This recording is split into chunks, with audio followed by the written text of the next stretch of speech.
Welcome to the fifth episode of the podcast of the World Wind Energy Association, The World of Wind Power.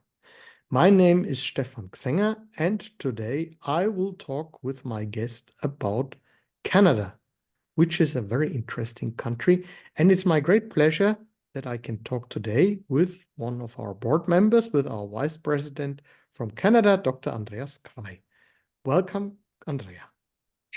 Thank you, Stefan. Thank you for having me today. I'm so excited to finally get on your podcast and talk about Canada and everything. It is a very interesting country. I mean, we've had a World Wind Energy Conference in the year 2008 in Canada, following, of course, at that time, really also supporting the development. But let's have a really more in-depth look today about what's going on. But before we start, please, can you introduce yourself? Because I think that's also interesting for our audience. Yeah. You're working in Canada for renewable energy, but what exactly are you doing and how did you start working on renewable energy?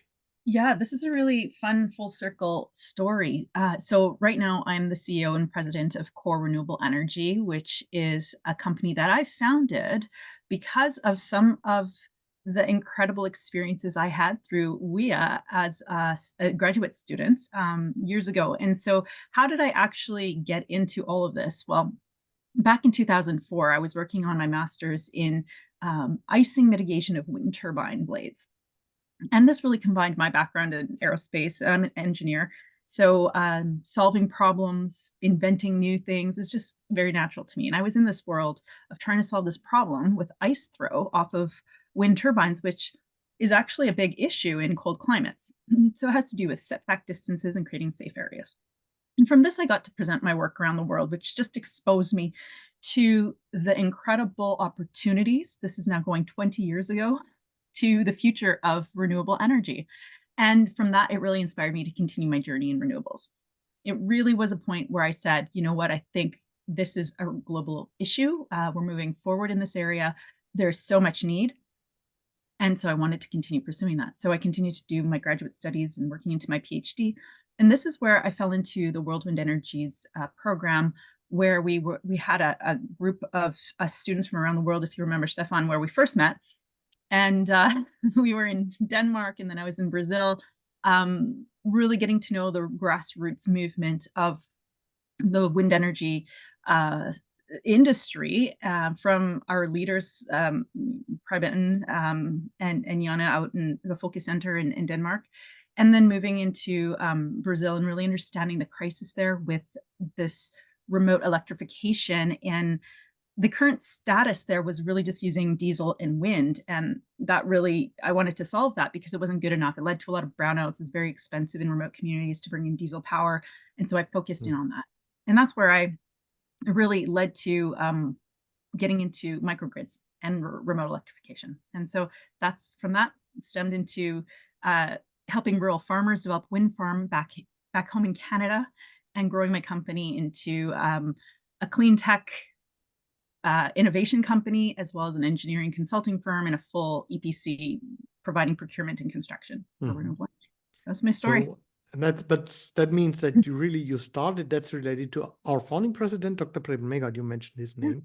He's been one of the pioneers. Let's also take the minute to mention Absolutely. him. He's been one of the pioneers of wind power really around the world, one of the first in the 70s, 80s.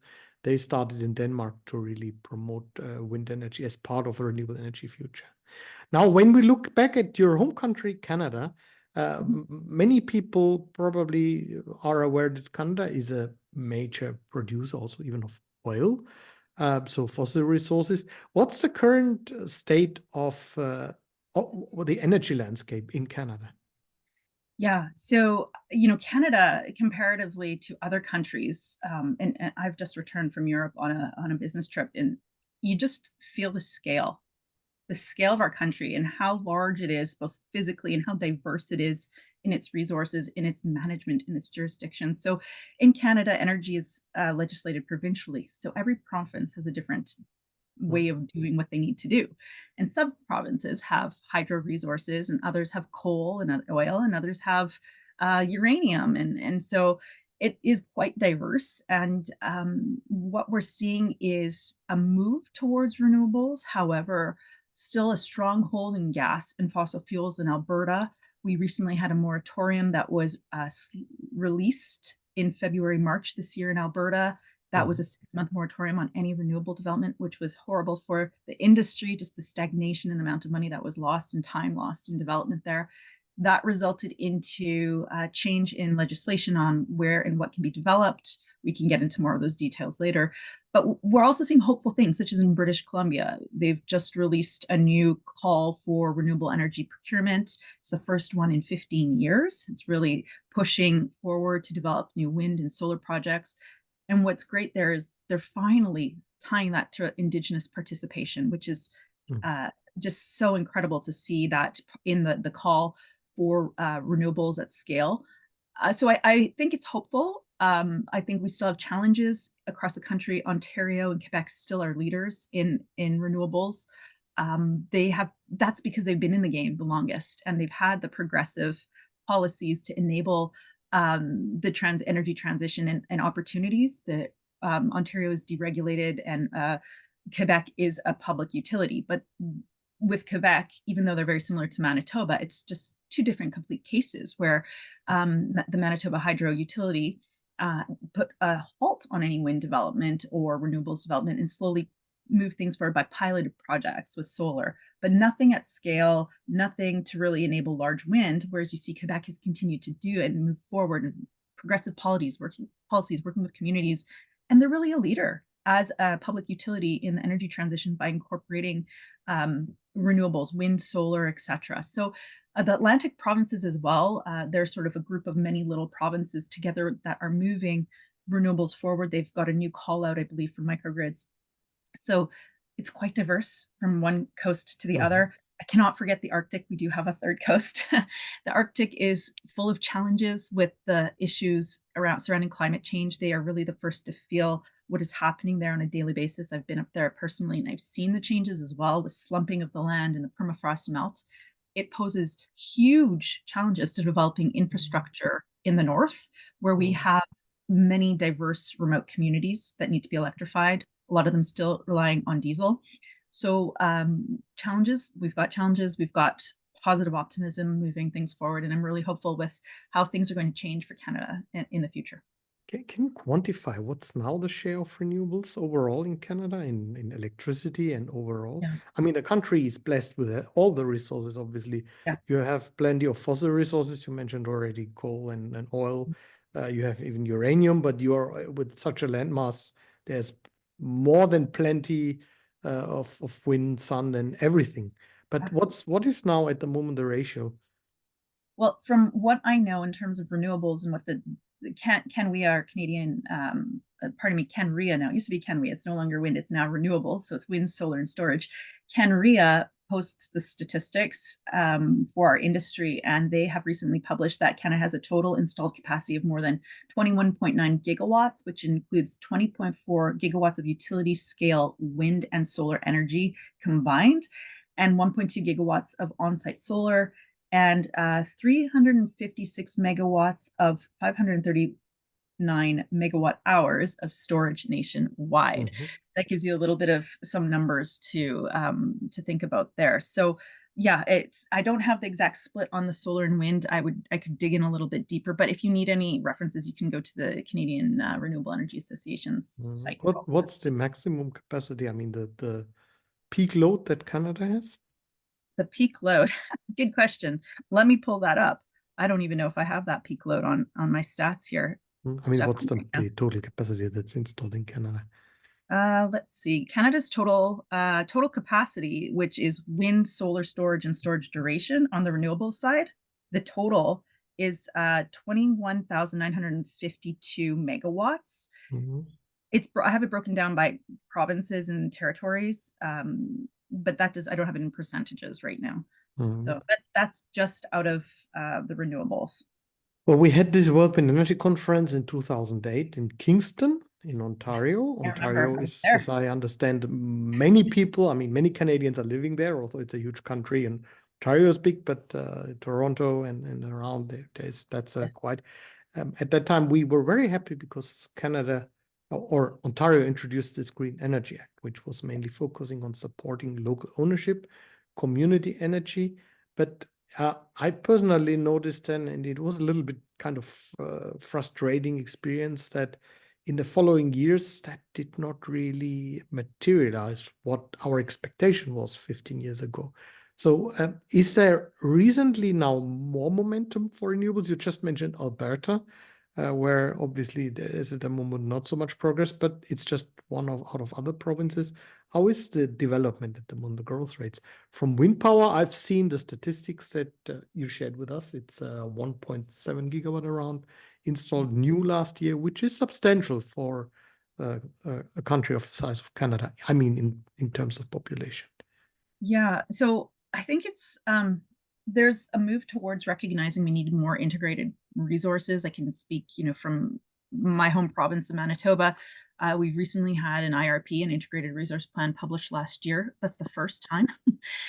However, our province is a bit of a laggard in terms of introduction of a mix of renewables, because we've just had hydropower forever and it's seen as clean, although it does have some criticisms to it because of the implications and the impact of what it does for remote communities up north, where communities are often flooded out, and there may be benefits for employment, but there's also environmental impact that is not quantified in part of that. So I think it has to, depend on where things are going with the provinces. It comes down to who's really forward thinking, and we're seeing movement in the Atlantic provinces. We see an IRP in Manitoba calling for new wind in the future. How that falls into our legislation is still missing. We see BC is British Columbia calling for new renewables development. There's a push. There's definitely a push. Alberta has lifted the moratorium. They are allowing renewables, but they've put a setback on pristine viewscapes, saying that certain areas cannot be developed. It does impact quite a few projects. I did have the number here. I can probably pull it up shortly on the level of the impact that it will have by not allowing those projects, in the billions of dollars, I think. So there's growth, there's a need to move forward, there's a vision. CanREA has published a 2050 vision of where we need to be for renewables, and that's not on target. We're significantly below where we need to be to meet that target. And so it's not without its challenges. It's opening up. We're seeing some development. I don't know that it is moving as fast as it needs to be, but with that, you need to move not just fast, you got to move smart. And so the regulations and the policies in place to enable that are not always there. And I think there's a huge lack, to your point, around community power projects. With the Green Energy Act that we saw in Ontario years ago, was so forward thinking, was so optimistic and so positive, but there was a lot of criticism with some of the costs around even the feed-in tariffs that were there. So what that led to was sort of a criticism on renewables, that solar was priced too high, and that, I think what's not seen there is that this was a first of its kind in North America to have a feed-in tariff in Ontario the way it was designed. And that needs to be celebrated rather than criticized, because that's significant in moving things forward in the energy transition. It may not have been perfect, but it was definitely a first step. And at that time, that's where the prices were. And so a lot of people criticized the feed-in tariffs, and because of the prices being too much for what they were. However, meaning across like solar, wind, bio projects, etc. So I think there's a bit of a hesitance, but we see people, meaning, residences, commercial industry, or corporate PPAs emerging across Canada in different jurisdictions. That is still happening. There's a hesitation, I think, generally on feed-in tariffs because they're misunderstood because of the criticism that Ontario experienced. However, we know feed-in tariffs work. They are actually a really good mechanism because they provide three things that are critical to de-risking the energy transition, and that is guaranteed access to the grid for a guaranteed period of time at a guaranteed price, which really helps investment and especially in an emerging area or a jurisdiction to take on and bring on renewables. So when feed-in tariffs are misunderstood, they're criticized. But they're not the only mechanism. There's other things that can be used. And I think we're starting to see that in some jurisdictions. I've noticed that. I believe that one problem with the feed-in tariff Green Energy Act was also that the main promise with the Green Energy Act supporting communities wasn't kept, because I've at that time was in close contact with many people who tried to set up community wind farms, for example. They couldn't because there were grid restrictions, etc. And then at the same time, the government of Ontario made a special deal with a big Korean company, Samsung, and reserved grid capacities for them. So they did at the end the opposite of what they promised. And then, of course, people didn't feel that it's something beneficial for them. But that brings me to my other question. When we look at the market in Canada, maybe depends on the province today, who are the main actors? Who are the investors? Is it international companies? Is it domestic Canadians? And which role are, really not just in terms of quantity, are such local initiatives playing? Are they playing a role? Well, we definitely have private companies that are interested in developing projects. So if there is and that comes back to our industry, if there is an area or a call for a project, large private competitors in the field will jump on those projects. However, we do see local governments, if it's municipal, provincial, leading on setting opportunities up, what often falls under energy efficiency, but enables the implementation of renewable energy generation. So, for example, I could speak again to Manitoba. It falls under the energy efficiency section, and that is $1. I better not hold the exact price, but they have a price for the amount of capacity you put on for solar. And when you look at also on the federal level, there's a grant that enables you to get some money back for installation of solar. So you have two different type of jurisdictions running, both federal and then the provincial in some provinces, where you can combine those and see a return on your investment really cut in sometimes half, because of the price that it can help you achieve. You sometimes can get up to 50% back on what it would cost you to install a project, which is very significant, right?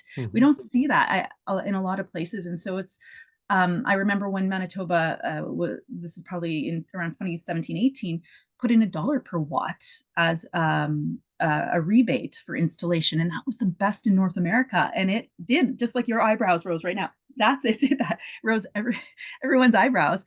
And I think because it was such a pilot project, it was a learning lesson both for our utility, for the provincial landscape of what can be done.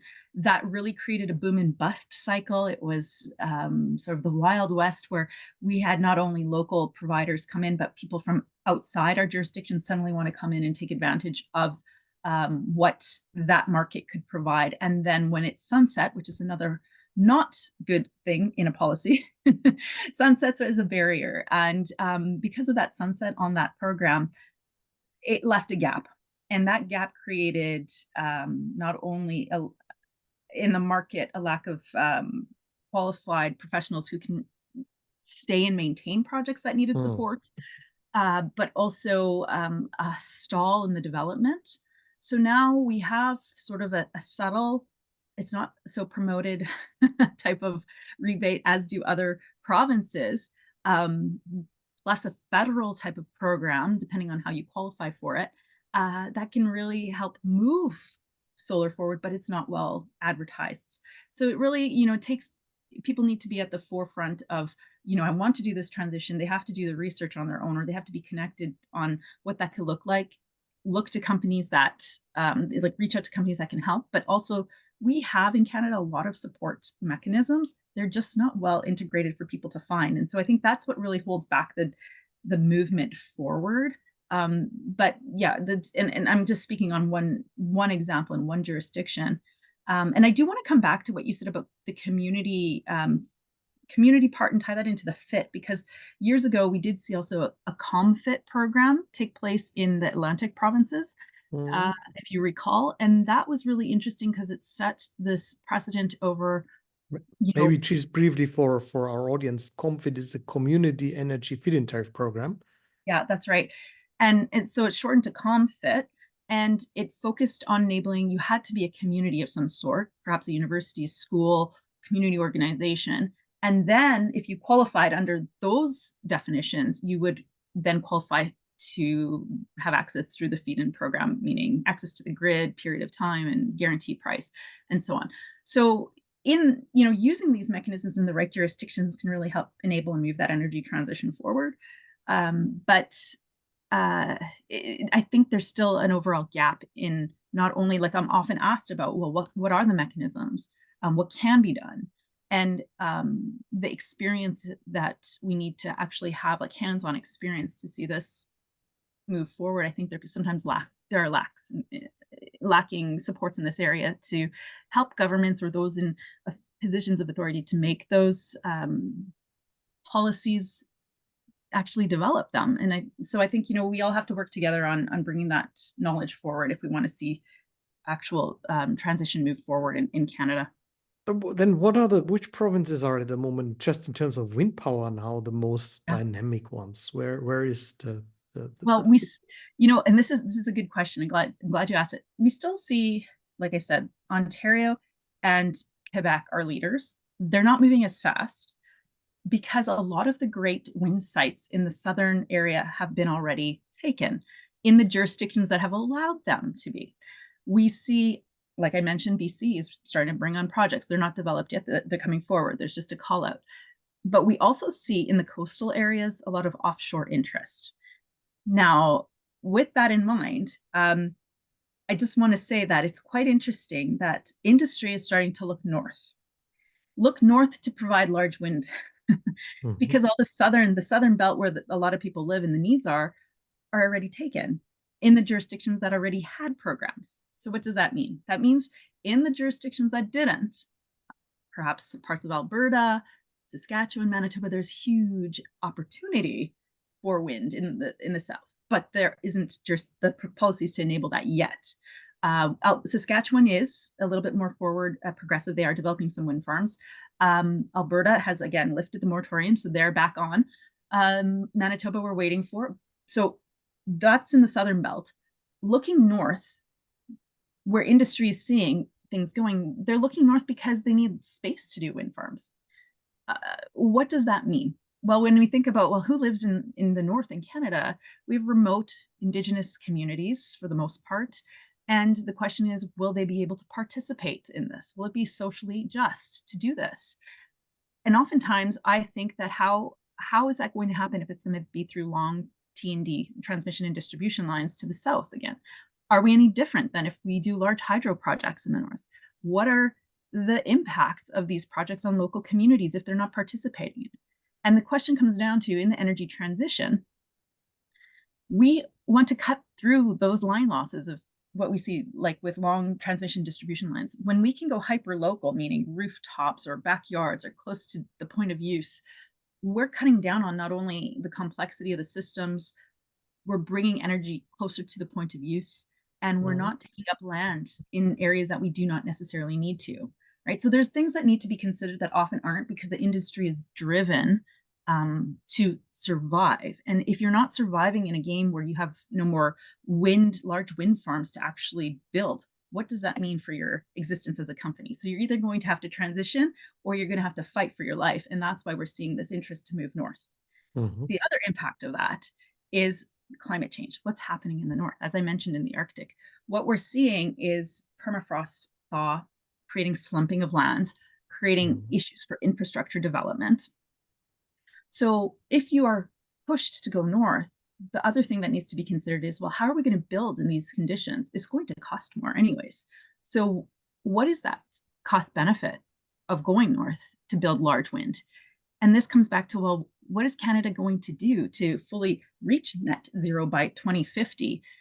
Are we going to rely on large wind, or are we going to decarbonize in other ways and then rebalance that mix, that energy mix? And I think that's what we really have to reflect on and design for in our energy transition, because the answer isn't just building more and bigger in places farther away from the need. That's not sustainable. And when we look, and just to go on to that a little bit further, sustainable development is not sustainable unless it's reciprocal.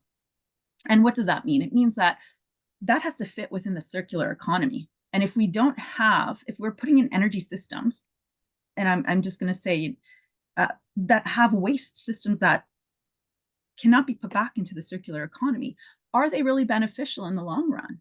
Are we really sustainable and reciprocal in our development if we cannot take care of the waste that comes out of our systems? So when we look at what that future energy mix may be, relying on nuclear in Canada may not be the best way to actually be sustainable and reciprocal in our development and in our energy transition. And I think that's what we have to really consider. When the nuclear question comes in, it's, I was at the United Nations in Vienna last week, and the International Atomic Energy Agency sits there, and they still promote nuclear as green and useful and great for the environment. And my question really is, well, that's debatable, because how does that fit into the circular economy?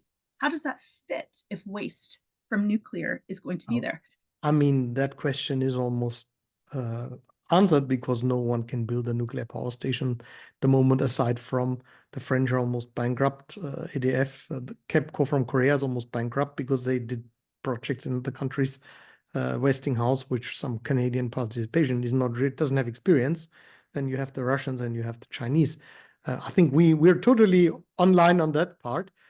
Just what I would like to know is, you just mentioned the year 2050 as Canada's target year for being climate neutral. I don't like this term, but that is how it's defined nowadays. What does it mean? Does that mean, or probably it's a battle, but does it mean renewable energy mainly, or is that the open battle? And what else aside from renewables will then play a role? Will it be what some people are thinking of, nuclear, or are there even other technologies? Well, and this goes, this is a fantastic question, because Canada has set this net zero emissions target by 2050 in alignment with the Paris Agreement. And they recently has set a 2030 target, which has been updated. So it's no longer 30% by 2030. In 2021, it's been changed to 40 to 45% below the 2005 levels by 2030. That's the short-term target. Long-term is still net zero emissions by 2050. So that means decarbonization. So what does that look like? Well, definitely renewables has to be a part of it. I think what our grid in my province, and we see this in other areas, is we know we won't have enough electricity. We need to build more. And large hydro is, I think, at a halt right now to be developed any further. So what are our options then? So we definitely need a lot more mix in the renewables. But I think it comes back to looking at how do we build grid resiliency and not relying on large transmission and distribution lines only. It means creating microgrid opportunities that are able to island if need be, or be interconnected to a grid if a portion goes down for whatever reason. If it is a security issue, if it is because it's a natural disaster, how can we send power to another area? And to really build a more resilient grid by building up microgrids in various areas. And so within a microgrid, you have various types of generation and various types of storage. You don't just rely on one form of storage. What you need to look at is the autonomy period and the ability to support and send power as you need it. If it's on a short supercapacitor time scale, or if it is in a long-term, maybe weeks or months into being able to support that through perhaps flywheels or pumps, hydro storage, or other ways. So you have to look at what type of autonomy you need, how the rate you need to deploy at, and of course, all the costs and financial aspects. But on a technical level, a mix of renewables, because we know that there is an inherent complementarity to having that mix. If it is solar and wind, the resources always exist. They may be variable. That variability can be counteracted by adding in the right mix in the right locations, and then balance throughout that grid, showing how it should actually perform. That also comes with a mix of storage, not just relying on batteries. That's not going to get us completely there. Not only because of the critical minerals aspect, but also because of just the cost barriers. There'll be many types of different types of batteries that come on in the future, but in the meantime, we should also take advantage of what other mechanisms we have for storage. If it is compressed air energy storage, we have a great Canadian company that is leading the way in that. We have pumped hydro storage. There's so many options that we can look at. Further to that, and this is, we see this all the time about small modular nuclear reactors, SMR. Did I get it right? Anyway, yeah. But I think it's not so important because anyway, this is just an illusion, never. It's yes, not and I think, existing. and this is the thing, there's such a push for it in Canada and other jurisdictions, but we hear a lot of it coming out of Saskatchewan. And you think, well, what's going on in Saskatchewan? They have uranium deposits. They want to exploit what they have, but they're forgetting they also have great wind and solar and other resources. So to lean heavy into uranium, it's a very political, touchy area where, I think that could leave a dirty fingerprint on Canada's mix. We also see hydrogen. Hydrogen is we have a huge interest in hydrogen right now.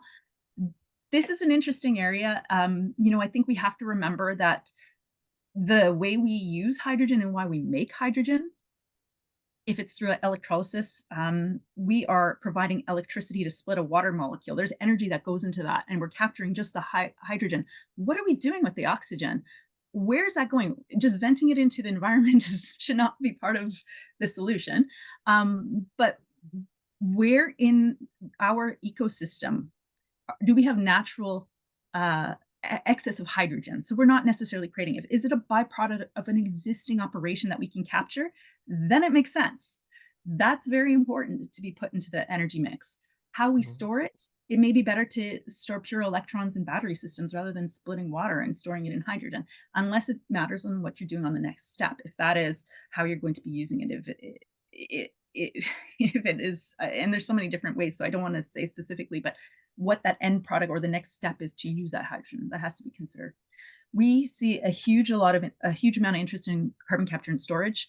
I think this is, again, a delicate area that has to be really thought through. If it is all hype or if it is legitimate, that has to be very well analyzed as well, so we don't go down the wrong path or be misdirected, perhaps distracted with this. Geothermal, we didn't talk a lot about this, but we do have some large geothermal plants. In Canada, there's a leading one in Saskatchewan for deep well geothermal. But there's just average things that we can do with storing our energy and through sort of the geothermal systems of the earth that we can also pull from. And heat pumps have been at the top of that transition. That's also very popular in Europe right now, as you, I'm sure, well aware. I have one. Yes, exactly. It's on everyone's just coming out of Europe this week. That's everybody's talking about heat pumps, but that's not a big. That to me is not a big solution. That is just like, well, and a sort of like an obvious appliance in our building systems, right? In smart buildings. What we still have to think about is the generation side, and also how we're going to go on that large scale, but to do it in a way that is environmentally sustainable and done in a way that is also reciprocal in its development. Well, this is a very interesting debate, and obviously the direction of Canada is not really yet so clear. As you mentioned, nuclear still plays a role, and even although it's not really realistic, probably you and me will agree on that, because at the moment it's the opposite of cost efficient. The option of storing carbon or CO2, actually, it should be said it's compressed somewhere, pressed somewhere. It's also something that I don't think is something that is really feasible, but I see there is a lot of discussions going on. But let's come back to that. You mentioned earlier that, yeah, you see some momentum for wind energy, for renewable energy. So if someone from outside Canada is interested in Canadian market, let's say there is someone who says, I want to see whether it's possible to do something, what would you recommend them? Would you say, no, better let us do that, or are there some opportunities? I think it always comes down to partnerships, networks, and collaborations. There are experts all over the world. And yeah, there are experts in Canada and there's other experts outside of Canada. And I think it comes down to the best solution possible. So it's about making the right partnership and the right relationship. if that best technology is from outside Canada and it can be deployed in Canada to help and solve our energy transition, absolutely. That should be nourished. That should be nurtured, that kind of relationship. I think that, Canadians will want to always develop in Canada, but that doesn't mean it's pure Canadian companies. We have global players playing in Canada as it is. So I think what we have to think about, and this goes for any country, any nation, is that whatever you do develop does come back to your community at a local level. I think that's incredibly important. How that is structured, that could be international partnerships that can still happen. But I think at the end of the day, what we don't want to see is an exploitation of resources from one country for the benefit of another. Like, I don't think that's going to fly anymore. It'll continue to happen, but I think as the awareness and knowledge grows of the people of the land that want to take care of the land and be good stewards of the land, they're very well aware that those kind of they would rather pay a higher price than to be sort of disqualified to that kind of a relationship. So I think that's going to be very important, and that's sort of a price point that you have to factor in into developing new power projects in Canada. But that's just a best practice anyway. So yeah, I think Canada's open to definitely international trade, and I think coming up with the best project is really what the solution is. And really a global solution, because it goes both ways, not just in Canada, but as a company that exports globally as well. We understand that relationship, and I think it's just natural to find that best partnership. And yeah. I think you made some good points referring to partnership. This is also what we as a World Wind Energy Association are doing. We're supporting each other. So there's kind of in that spirit of also engaging the local communities, make them not just someone you have to make somehow a deal with, but understand them as actors, as who also want to have their benefits from it. That's obviously what will lead to the success, not only Canada, but I think that is obviously the case everywhere. And it's good that people are now creating more awareness about this. So time is running as usual. This is a very interesting discussion, and we could continue much longer, but let's try to come to a conclusion. So I understand it's complicated, but there are opportunities. You must look at the province where you are. Then, because some are at the moment more favorable, others are less. What's your personal take? Where will Canada stand 2050? Will there be something like a close to 100% renewable energy society, or do you think that no, that's not something, it will take longer for our country? Yeah, I think Canada definitely has the potential to be 100% renewable. Will it be by that time? I don't know. And I definitely think it'll be at certain points of the time, or certain points of the year, we will be able to be 100% renewable. But it comes down to how well and how efficient we can decarbonize, and also bring on and stabilize the fluctuations in variable supplies. So that really comes down to building a smart grid. It's enabling innovation and innovative companies to bring in smart grid technology. It's really integrating the transition of the mobility fleet as well. So we cannot forget about electrical vehicles, but also, considering the social and demographic changes of Canada. What is going to happen by 2050? We need to plan for that. We need to have a short-term, medium-term, and long-term vision, and we need visionary leadership, not only in government and governance, but also in industry, to enable that to happen. And of course, global engagement. Like, what can we learn from one another? We just talked a little bit about that. I would hope that we would be as close to possible as being sustainable in our energy systems. Will it be, one more than the other? I don't think it's that. What it's supposed to really be, I think, is the best integration of our resources to be as most efficient on our energy usage, as well on our, like, the demand side management, as well as on the supply side management. And then, of course, the integration and flow of that. So how smart can our buildings become? How intelligent will everything be in the communication systems, but also secure? Cybersecurity, all of that is a serious threat. We're seeing that on the daily, where businesses are being shut down because they were not up to date on their cybersecurity.